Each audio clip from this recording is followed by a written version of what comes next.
The truth is, the Super Bowl long ago became more than just a football game. It's part of our culture, like turkey at Thanksgiving and lights at Christmas. And like those holidays, beyond their meaning, a factor in our economy.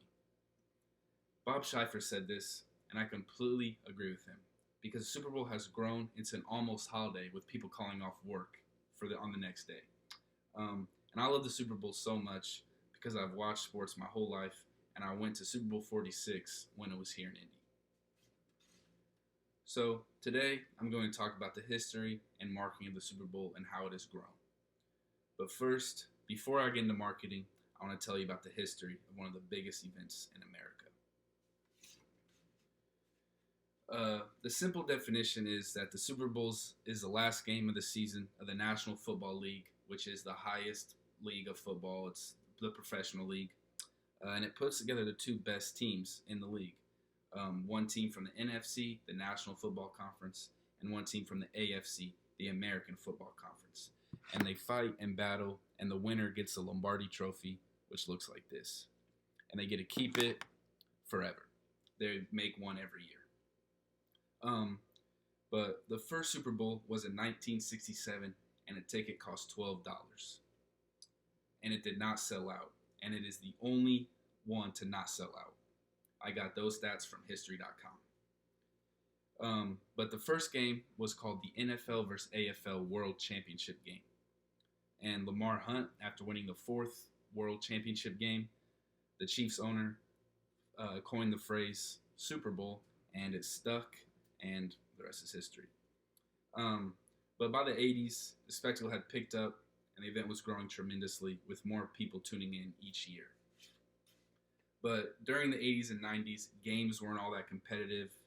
Seeing the NFC had won 16 out of 20, and a lot of the times there was the same teams in that, including the Bills going to 4 straight for the AFC.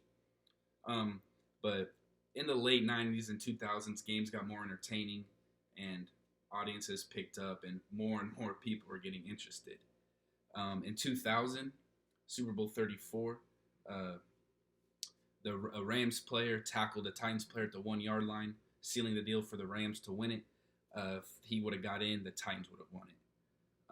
In 2008, the undefeated powerhouse Patriots, arguably one of the best teams of all time, made it to the Super Bowl, but the underdog Giants pulled the upset and beat them, and one of the biggest upsets in sports.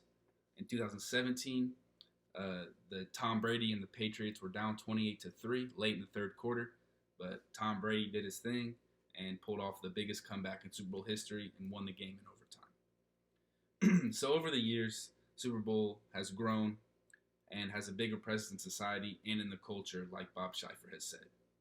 So with games getting better and more audience and more people tuning in, audiences had made the Super Bowl a marketing goldmine. So as I've said before, Super Bowl is one of the most watched sporting events in the world, with elaborate halftime shows and cutting-edge commercials adding to the appeal. I got that narrative from history.com. One of the biggest TV audiences of all time. People tune in just for the commercials. There's people that tune in not even caring about the game. They just want to see the commercials. And this has driven the commercial price through the roof. In 1967, a simple 30-second commercial was about $40,000. In 2020, the last Super Bowl that happened in February, it cost $5.6 million for a 30-second commercial.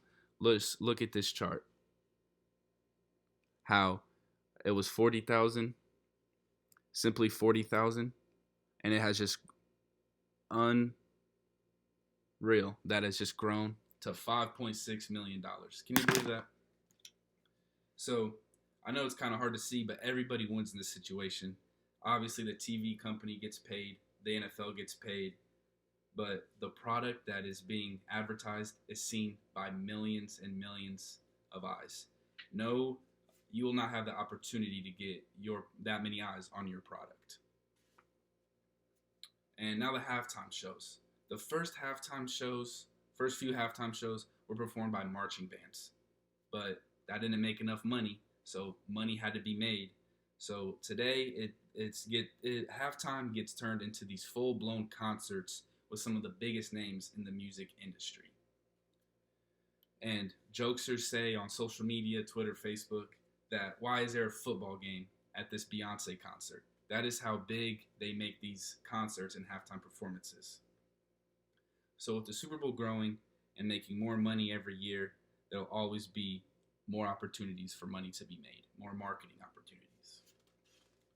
But as I wrap this up, since 1967, football has brought people together and provided experiences throughout the Super Bowl. And as years go on, athletes write their own history and make the game even more marketable.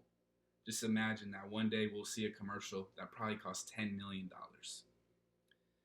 It's ridiculous for a country to get all worked up about a game except the Super Bowl. Now that's important. Andy Rooney, a former owner, said that. So next time the Super Bowl comes around, just think how hard those athletes work all year just to get to that game and how much money is being circulated around the whole event. Thank you. Have a great day.